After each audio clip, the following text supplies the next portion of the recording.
This is Autoline Daily, reporting on all aspects of the global automotive industry.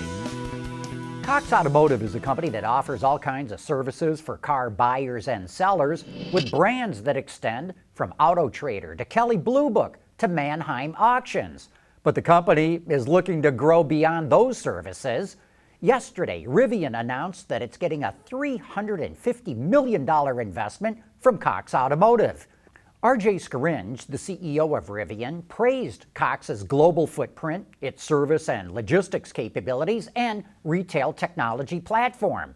Cox says that this is part of its commitment to environmental change, and it wants a first-row seat in watching how consumers adopt to electric vehicles. Earlier this year, we told you how New York City held a competition to quickly come up with lots of charging stations at low cost. A German company called Ubitricity won the contest. It came up with the idea to install charging outlets on lampposts on city streets. Well, now Honda is partnering with Ubitricity as part of its EV strategy in Europe.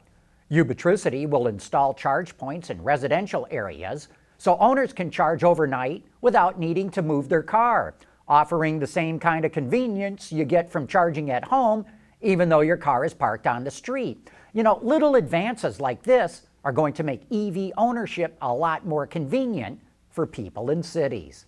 And here's another example. A company called Cree can increase battery efficiency by 6 to 10% by replacing standard silicon with silicon carbide.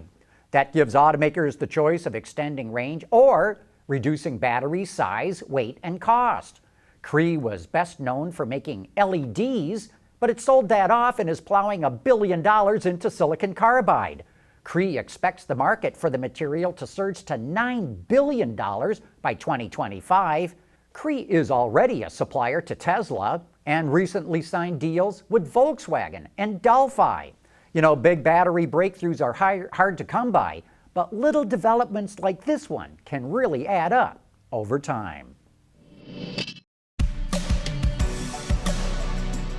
Opening the door is the first interaction people have with their car. Make it a positive experience.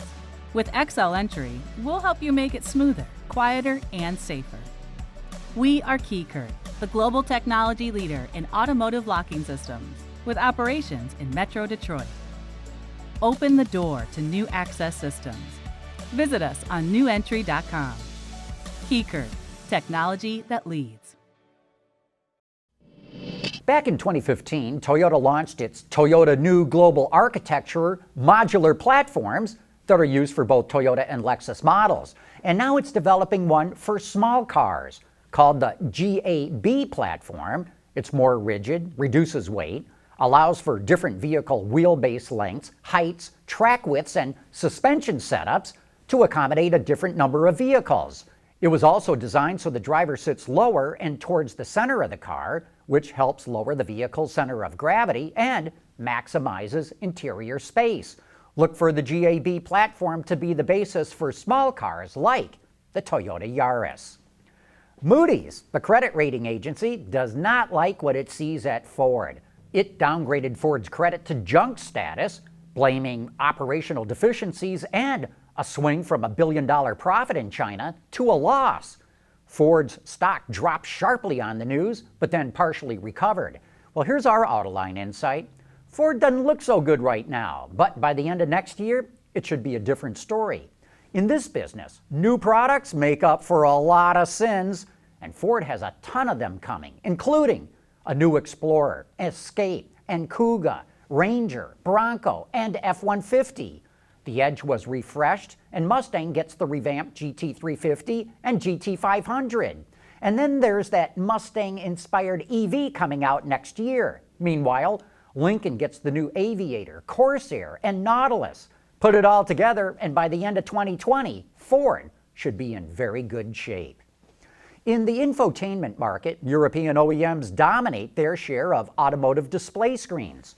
For the last 4 years, Wards has been awarding manufacturers with the best infotainment systems a spot on its 10 best UX list. Half of the 10 makes this year are from Europe, 3 are from Japan and South Korea, and 2 are from the US.